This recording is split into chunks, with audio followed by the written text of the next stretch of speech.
अस्सलाम वालेकुम स्टूडेंट्स, मैं हूं नईम फ्लैरी और आप देख रहे हैं स्टेप फॉरवर्ड। स्टूडेंट्स, आज हम एवरीडे सेंटेंसेस 23 करने जा रहे हैं।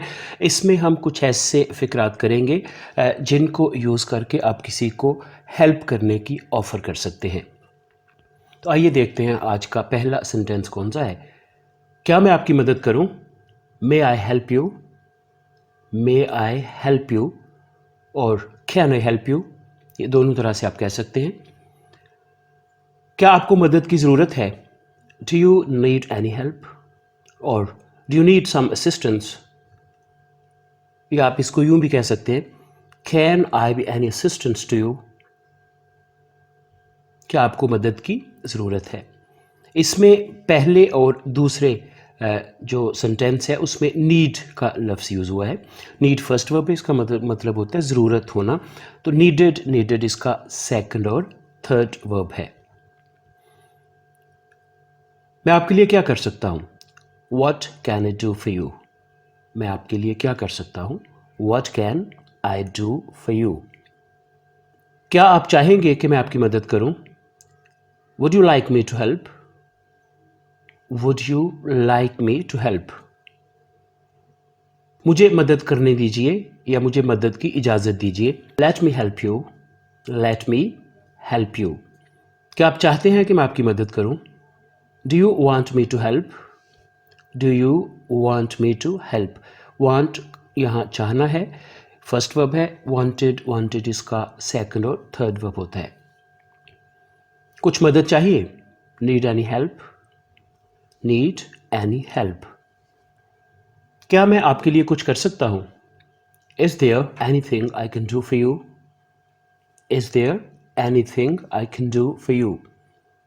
Anything कुछ, कोई चीज़। किसी चीज़ की ज़रूरत है तो मुझे बताइए। If you need anything, let me know. If you need anything, let me know. क्या मैं आपका हाथ बटा सकता हूँ?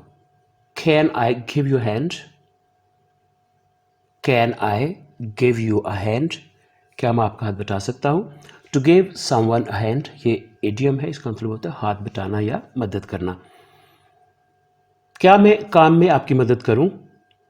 Shall I help you with your work? Shall I help you with your work? अब अगर आप हेल्प नहीं लेना चाहते, आप उसको डिनाई करते हैं, रिफ्यूज़ करते हैं, तो फिर आप क्या कह सकते हैं? नहीं, आपका शुक्रिया। No thank you. No thank you. आप परेशान ना हो, मैं कर लूँगा। Don't worry, I will do it. Don't worry, I will do it. Don't do plus not है, आई प्लस विल है। कोई बात नहीं, मैं खुद कर सकता हूँ। It's okay, I can do it my self. It's okay, I can do it my self. My self बजाते खुद, मैं खुद कर सकता हूँ। और अगर आप हेल्प कबूल करते हैं, ठीक है, तो आगे आप जिसने आपकी मदद की, आप उसका शुक्रिया अदा करना चाहते हैं, तो वो भी देख लें कि आप कौन से जो फ़िक्रात हैं वो यूज़ कर सकते हैं। आपका बहुत बहुत शुक्रिया या आपकी बड़ी मेहरबानी, थैंक यू सो मच।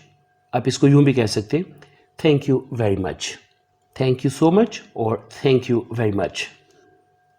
बराए मेहरबानी मेरा शुक्रिया कबूल कीजिए। Please accept my gratitude. Gratitude इजहार तशक्कुर को कहते हैं। एक्सेप्ट कबूल करना होता है, एक्सेप्टेड इसका सेकंड और थर्ड वर्ब है। Please accept my gratitude. आपने जो किया उसके लिए शुक्रिया। Thank you for everything.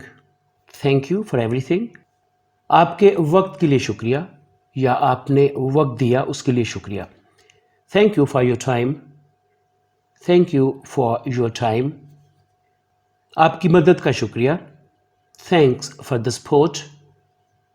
Thanks for the support, इसको आप यूँ भी कह सकते हैं, थैंक्स फॉर योर हेल्प।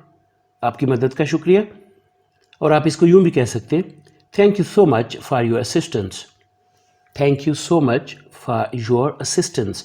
आपकी मदद का बहुत शुक्रिया। स्टूडेंट्स, ये देखिए आपने सेंटेंसेस जिनमें आप किसी को मदद की पेशकश कर सकते हैं, या कोई आपकी मदद करता है तो आप उसका शुक्रिया कैसे अदा करना है, या अगर आप मदद नहीं लेना चाहते तो आपने इनकार कैसे करना है। स्टूडेंट्स, इसकी आपने अच्छी तरह से प्रैक्टिस करनी है ताकि ये फ़िक्रात बवक्त ज़रूरत आपके काम आ सके।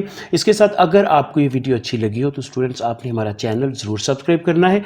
मुझे इजाज़त दीजिए, आज के लिए इतना ही। अपना ख्याल रखिएगा। खुदा हाफिज़।